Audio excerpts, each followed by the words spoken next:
নমস্কার, কেমন আছেন সবাই? স্মৃতিচিত্রের একটি নতুন ব্লগে আপনাদের সবাইকে স্বাগত জানাই। আজকে সকাল থেকে ব্লগটা স্টার্ট করব করেও সময় হয়ে ওঠেনি, তো এখন থেকে শুরু করছি। এই যে দেখতে পাচ্ছেন, এতে আছে 5 রকমের ভাজা। তার আগে তো আপনারা দেখলেন যে গাজর, ক্যাপসিকাম আর মটরশুঁটি কেটে রেখেছি, কেননা আজকে ওই গাজর, ক্যাপসিকাম, মটরশুঁটি সমস্ত কিছু দিয়ে আজকে হবে রাইস আর 5 রকমের ভাজা। তার সাথে থাকবে মাছ আর চাটনি, মিষ্টি, দই। কেন বলুন তো এত আয়োজন?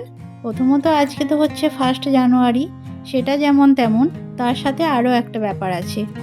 তা হলো সাম্যর বাবার আজকে জন্মদিন। জন্মদিনটা এই ডেটে নয়, কিন্তু যেহেতু এই মাসে, আর আমাদের যেহেতু বাড়িতে জন্মদিন পালন করা হয় শুক্লপক্ষের চাঁদ দেখে, সেই জন্য এতদিন অমাবস্যা ছিল বলে জন্মদিনটা পালন করা হয়নি, আর আজকে তাই জন্মদিনটা পালন করা হচ্ছে। আর সেই জন্য কোমর বেঁধে সকাল থেকে লেগে পড়েছি রান্নার কাজে। চলুন ওইদিকে দেখি সাম্য আর কিসের সাম্যর জন্য বাবা পয়সা কি করছে। জমিয়েছিস? বাবার জন্মদিনের জন্য জন্মদিনে কি দিবি? মিষ্টি। ও বাবা, কত টাকা হচ্ছে রে? দেখ দেখ দেখ। তো এই একটা আমাকেও একটু দিবি তো? না আমি বাদ? আর তুই পাবি ভাগ?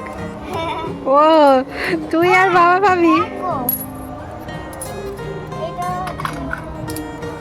এক দেখে বোঝাই যাচ্ছে ওরা পয়সা গুনছে। এই পয়সাগুলো সাম্য একটু একটু করে জমিয়েছে ওর বাবাকে জন্মদিনে মিষ্টি কিনে দেবে বলে। ডিসেম্বরের 8 তারিখে আমার জন্মদিন, আর ডিসেম্বরের 18 তারিখে হয় ওর বাবার। কিন্তু যেহেতু ওর বাবার ওই শুক্লপক্ষের চাঁদ দেখে জন্মদিন ধরা হয়, তাই জন্মদিনটা হতে হতে বেশ অনেকটাই দেরি হয়। আর সেই হিসেবেই এবারে জানুয়ারি মাসের 1 তারিখে জন্মদিনটা পালন করা হচ্ছে। ওই ডিসেম্বরের 8 থেকে এই জানুয়ারির 1 তারিখ পর্যন্ত প্রত্যেকটা দিন সাম্য ব্যাগ নিয়ে ওর ঠাম্মির কাছে, ওর বাবার কাছে আর আমার কাছ থেকে 2 টাকা, 1 টাকা কিংবা যাকে যখন পেরেছে পয়সা চেয়েছে, আর যে যতটা পেরেছে ওকে দিয়েছে। সেই পয়সাটাই ও সযত্নে জমিয়ে রেখেছে বাবাকে মিষ্টি খাওয়াবে বলে। তাই আগেই যেদিন জন্মদিন হয়েছে সেদিন বাবার সাথে বসেই মিলিয়ে নিচ্ছে যে ওর কত টাকা হয়েছে। সেই জন্য টাকাগুলোকে ভালো করে গুনে নিচ্ছে, কিন্তু যেহেতু এখনও ভালো করে গুনতে পারে না, তাই বাবারই সাহায্য লাগছে। আবার দোকানটাও তো একা যেতে পারবে না, তাই বাবাকেই সঙ্গে নিয়ে মনে হয় যেতে হবে। পরিমাণ যাই হোক না কেন টাকার, এদিকে কিন্তু জোর কদমে চলছে গোনাগুনির কাজ। কেননা সব থেকে বড় কথা, অতগুলো খুচরো পয়সা মন দিয়ে না গুনলে তাহলে আবার বোঝাই যাবে না যে কত জমিয়েছে। ওর কিন্তু মনে ভীষণ ভীষণ আনন্দ। সেই বড় মানুষেরা যেমন লাখ টাকা জমালে আনন্দ হয়, ওর মধ্যেও কিন্তু সেই আনন্দটাই হচ্ছে।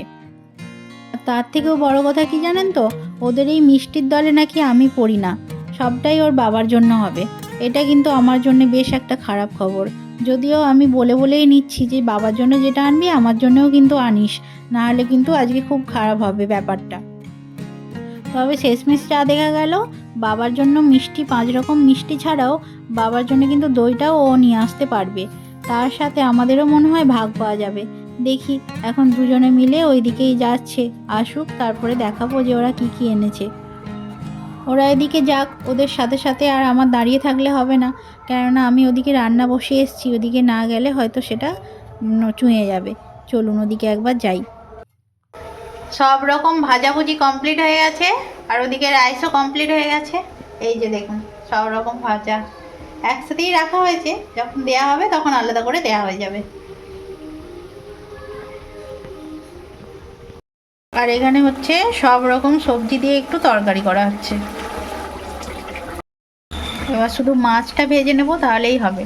2 ধরনের মাছ আছে, চিংড়ি মাছ একটা আর দেশি মাছ। তো মাছটা করে নিলেই মোটামুটি রান্না কমপ্লিট। চিংড়ি মাছগুলো আমি ভাজতে বসিয়ে দিয়েছিলাম, মাছগুলো ভাজাও হয়ে গেছে। এবার আমি বড় মাছগুলো ভেজে নিচ্ছি। প্রথমে তেলের মধ্যে চিংড়ি মাছগুলো ভেজেছিলাম, তারপরে এই মাছগুলো দিয়েছি। তো দেখুন তেলটার মধ্যে কেমন ফেনা ফেনা হয়ে গেছে। এটা কি কারণে হয় বলুন তো? আমি কিন্তু জানি না, এই প্রথমবার দেখছি এরকম এত ফেনা ফেনা মতো হয়ে গেছে। এদিকে সাম্যর বাবা পায়েসের জন্য নিয়ে এসছে পাটালি গুড়। গুড়গুলো কি ভালো দেখুন, দূর থেকে দেখলে মনে হবে একবারে বল সাবানের মতো। ওরই এক বন্ধু পুরুলিয়া থেকে ওকে এনে দিয়েছে। পরে সব কিছুই কমপ্লিট হয়ে গেছে। আর এই যে দেখুন সাম্য মিষ্টি নিয়ে এসছে। ওর বাবা যেহেতু সব ধরনের মিষ্টি খায় না, তাই রসগোল্লা আর এদিকে 3-4 রকমের সন্দেশ নিয়ে এসছে, আর নিয়ে এসছে একটু দই। তো চলুন এদিকে সাম্যর বাবাকে এবার খেতে বসিয়ে দেয়া হবে।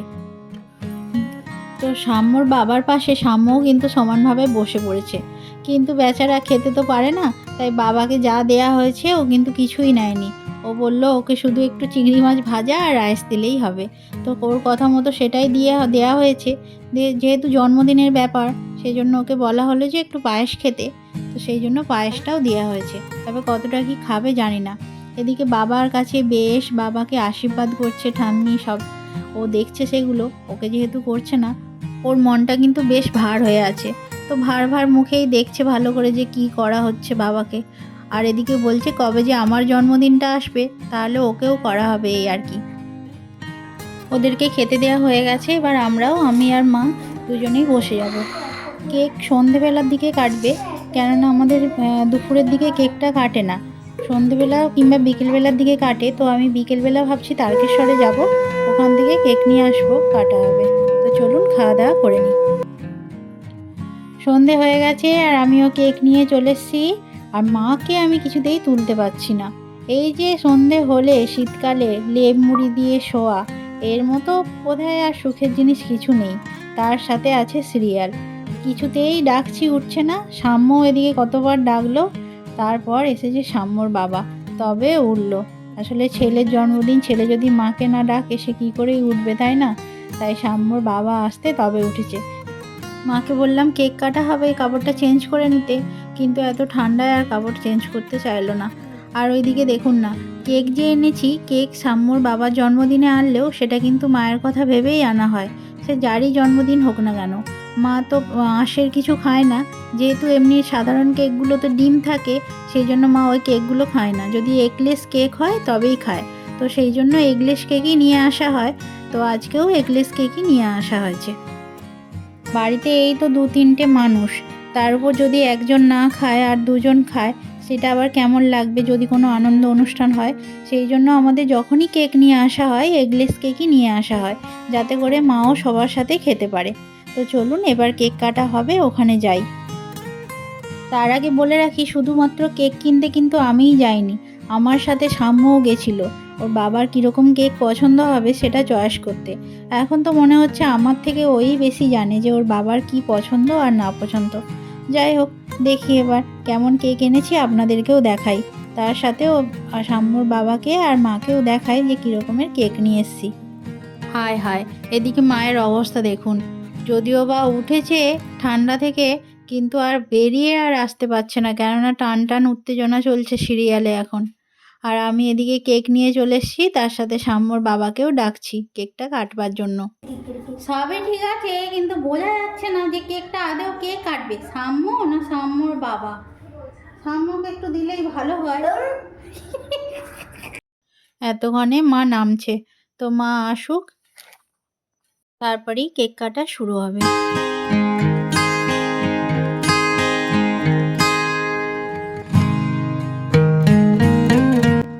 এদিকে সাম্যর বাবাও চলে এসছে কেকটা কাটার জন্য। জন্মদিন যার পারে হোক, কেকটা যে খাবো এটাই অনেক। তো আমিও অধীর আগ্রহে অপেক্ষা করছি, আর এদিকে সাম্যও কিন্তু অধীর আগ্রহে অপেক্ষা করছে। চলুন কেকটা দেখি এবার কেমন হয়েছে।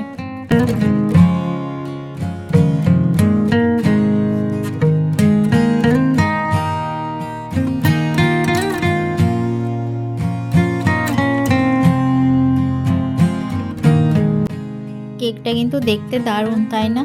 কেকটা কেমন হয়েছে দেখতে একটু কমেন্ট করে জানান তো। আর আপনাদেরকে বলছি খেয়ে যে কেকটা কেমন খেতে, কেননা শুধুমাত্র দেখতে হলেই তো হয় না, যদি তার ফ্লেভার না ভালো থাকে, যদি খেতে না ভালো হয়, তাহলে কিন্তু সেই কেকটা পুরোটাই মাটি হয়, তাই না?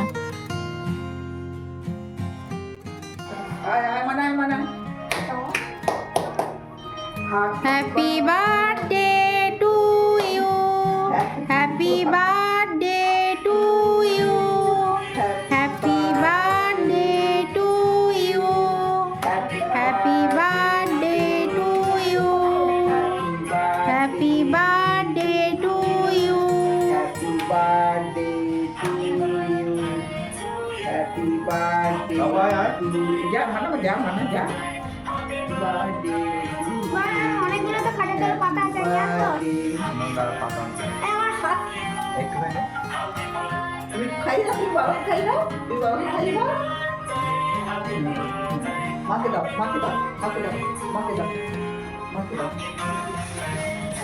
চকলেট তো ভালো তারপরে বললেন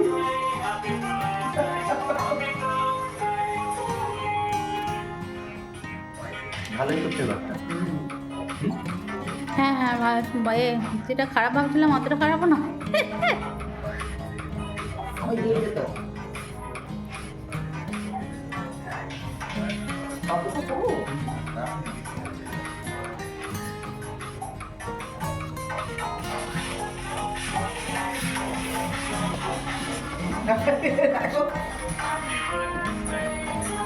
ক্যামেরা থেকে সারা